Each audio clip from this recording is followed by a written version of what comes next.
ሰላም ጤና ይስጥልን አድማጭ ተመልካቾቻችን ከቶፕ ኒውስ ኔትወርክ ዕለታዊ ዜናዎችን ይዘን ቀርበናል። በቅድሚያ ማርዕስቶቹን የኢትዮጵያ ሰብአዊ መብቶች ኮሚሽን በጋምቤላ ክልል በተደጋጋሚ የሚከሰቱ ግጭቶች አሳሳቢ መሆናቸውን አሳወቀ።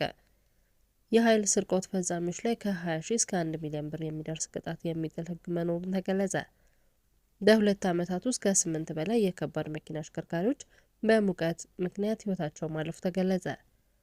ለሴት ቤተሰቦች የሚሰጠው ጥሎሽ ያለዕድሜ ጋብቻን እያባባሰ መሆኑ ተገለጸ።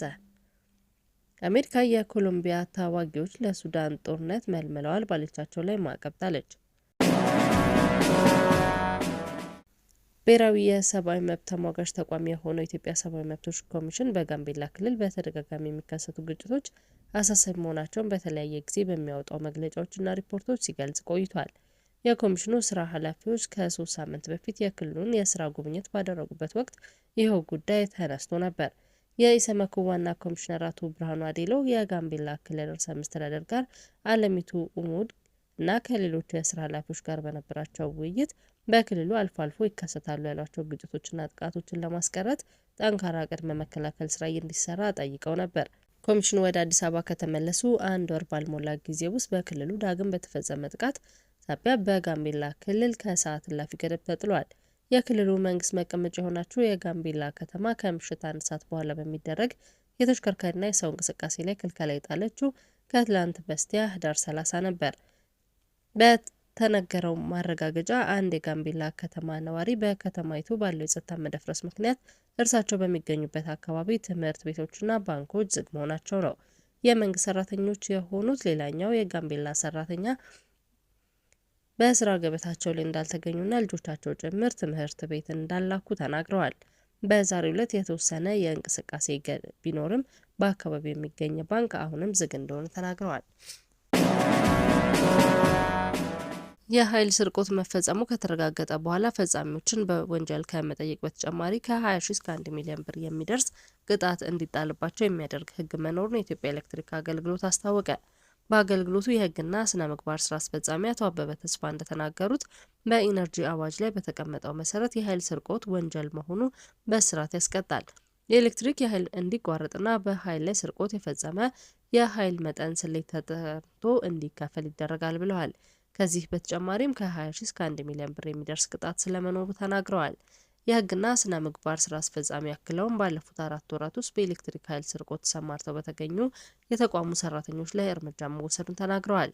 የኢትዮጵያ ኤሌክትሪክ አገልግሎት የኃይል ስርቆት የፈጸሙ አካላት ላይ ለመኖሪያ ቤት ታሪፍ 20 ሺህ ብር፣ ለጠቅላላ ወይም ለንግድ ታሪፍ መደብ 500 ሺህ ብር፣ ለዝቅተኛ ኢንዱስትሪ ታሪፍ መደብ 750 ሺህ ብር እንዲሁም ለመካከለኛ ኢንዱስትሪ ታሪፍ መደብ 1 ሚሊዮን ብር ቅጣት እንደሚጥል ተገልጿል።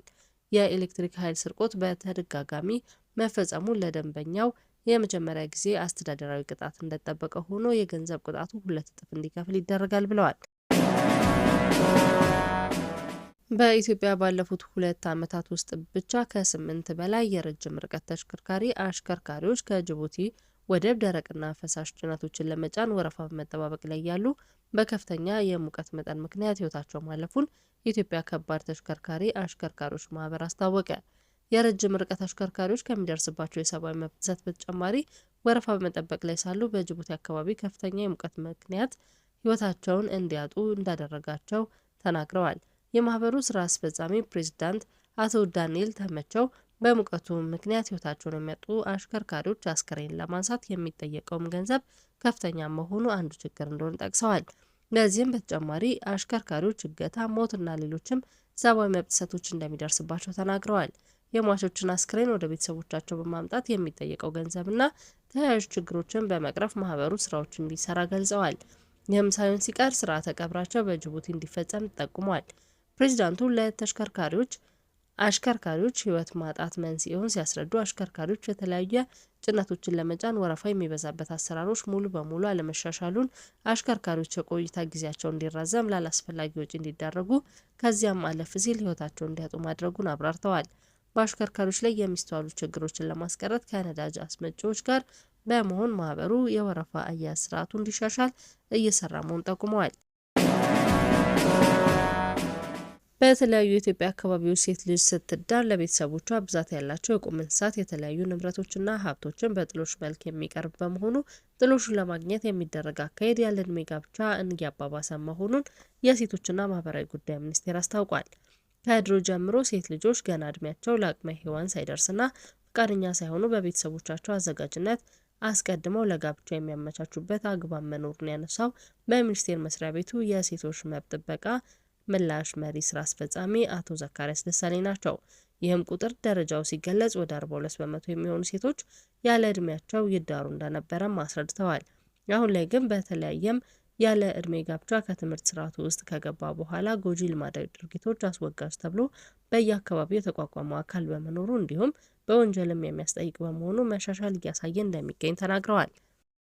ነገር ግን አሁንም ድረስ የተወሰኑ አካባቢዎች ላይ ካለው ባህልና ሃይማኖት አንጻር ችግሩን ለመቅረፍ ፈታኝ እንደሆነ ተናግረዋል። ከዚህም ባሻገር ደግሞ ግጭት ባለባቸው አካባቢዎች ላይ ድርጊቱ ጠፍቶም ሳለ ልጅን ድሮ ሀብት ለማግኘት በሚል ሰበብ በድጋሚ የሚፈጠር ሁኔታ መኖሩን ጠቁመዋል። በአጠቃላይ ግን ካሉት ሌሎች ምክንያቶች በተጨማሪ የልጅነት ጋብቻን እያባባሰ የሚገኘው በተለያዩ አካባቢዎች ሴት ልጅን ስትዳር ለቤተሰብ ገቢ የሚደረገው ጥሎሽ እንደሆነም ተናግረዋል። በመሆኑም የልጅነት ጋብቻን ለማስቀረት በርካታ ስራዎች ቢሰሩም ነገር ግን ሙሉ ለሙሉ ማስቀረት ባለመቻሉ ብሔራዊ የህፃናት ጋብቻን የማስቀረት የ5 ዓመት ፍኖተ ካርታ ተዘጋጅቶ በስራ ላይ እንደሚገኝ አስታውሰዋል። በአሁኑ ወቅት ፍኖተ ካርታው 5 ዓመቱን ጨርሶ ክለሳ ላይ እንደሚገኝም ተናግረዋል። ይህንን ፍኖተ ካርታ ከአንድ ተቋም በተጨማሪ ከሌሎች ባለድርሻ ጋር በቅንጅት ለመስራት እንዲያስችል ችግሮችን የሚያይና የህጎችን ተፈጻሚነት የሚያረጋግጥ በሀገር አቀፍ ደረጃ ናሽናል አሊያንስ በክልልም ሪጂናል አሊያንስ ተብሎ ተቋቁሞ በጋራ እየተሰራ እንደሚገኝ አስታውሰዋል።